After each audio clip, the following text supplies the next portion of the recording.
Hi, T.O.T. Carlson here. Today we're going back into the science fiction world. 20th Century Studios has finally seen fit to give Aliens a release on 4K. It took me a little while to get my disc because it was sold out everywhere, but eventually Amazon finally delivered, and now it's in my hands. I'm going to unbox this release and share my opinions. Nice cover art there of Ripley and Newt. Sides of the slipcover, back cover. Under our slipcover, pretty much the same artwork.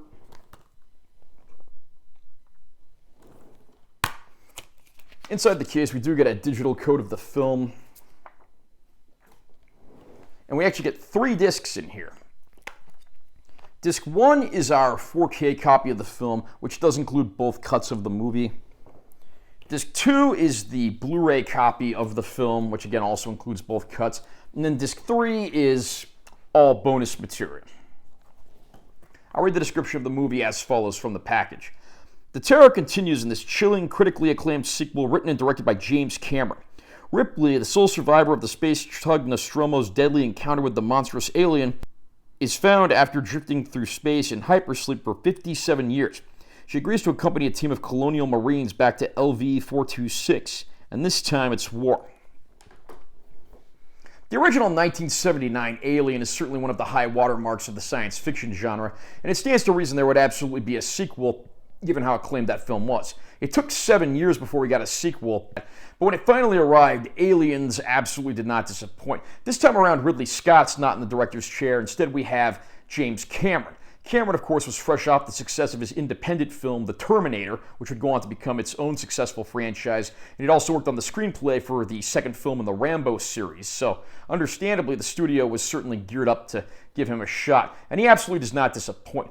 Whereas the first film was pretty much this slower, more methodical film that just dealt with civilians battling an alien threat aboard a spaceship. This time around, you have an entire onslaught of aliens, including an alien queen, and this time around, you have a whole group of space marines going after them to try to retrieve survivors from the space colony. Sigourney Weaver, of course, reprises her role as Ellen Ripley, being the one sort of recurring character across the original Alien quadrilogy, and she's understandably shaken and shocked by her previous encounter and has no desire to ever go and face the xenomorphs again.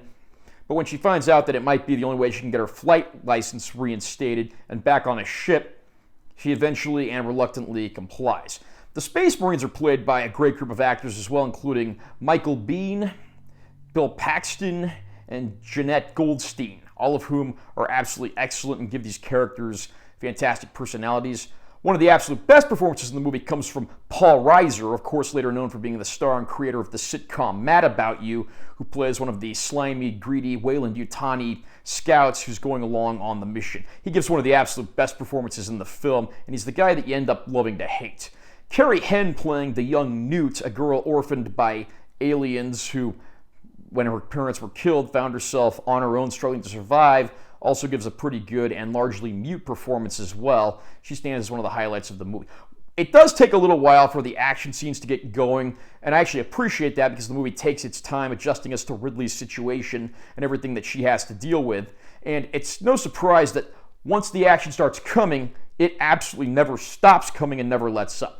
The movie never does forget what it's all about, and it certainly earns its R rating. This film is quite violent, certainly not a family film, and if you do like all-out, balls-to-the-wall, gung-ho, science fiction, action, adventure, Aliens is certainly your movie. There are 2 cuts of the movie presented here. One of them is the original 1986 theatrical cut, but then there's also an extended cut that was released in 1990 on home video.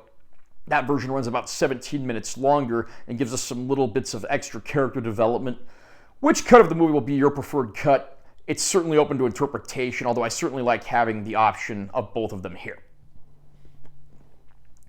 Disappointingly, Aliens does not really impress in the 4K format, which I was kind of fearing. It seems like all of James Cameron's movies, when they get a release on a new format, usually he does a lot of tweaking, noise reduction, sharpening, degraining, heavy noise lifting, and so forth.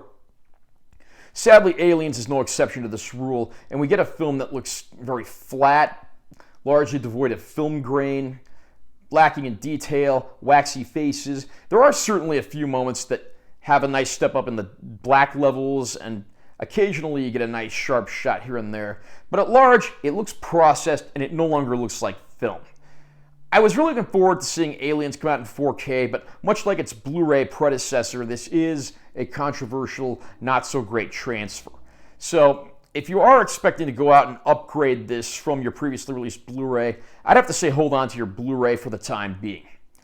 We do get that bonus features disc, so a lot of the archival features are on there, and if you are a fan of the film, those will certainly be worth checking out. I don't believe there's anything new on there, but if you haven't watched the stuff yet, it's certainly worth checking out. So overall, Aliens is a great film, but unfortunately, it's a bad transfer, which I'm not exactly shocked about given some of the pre-release press I've read. So again, hold off on this one. If you can find it on sale for a really cheap price, go for it. But for the time being, don't upgrade your Blu-ray.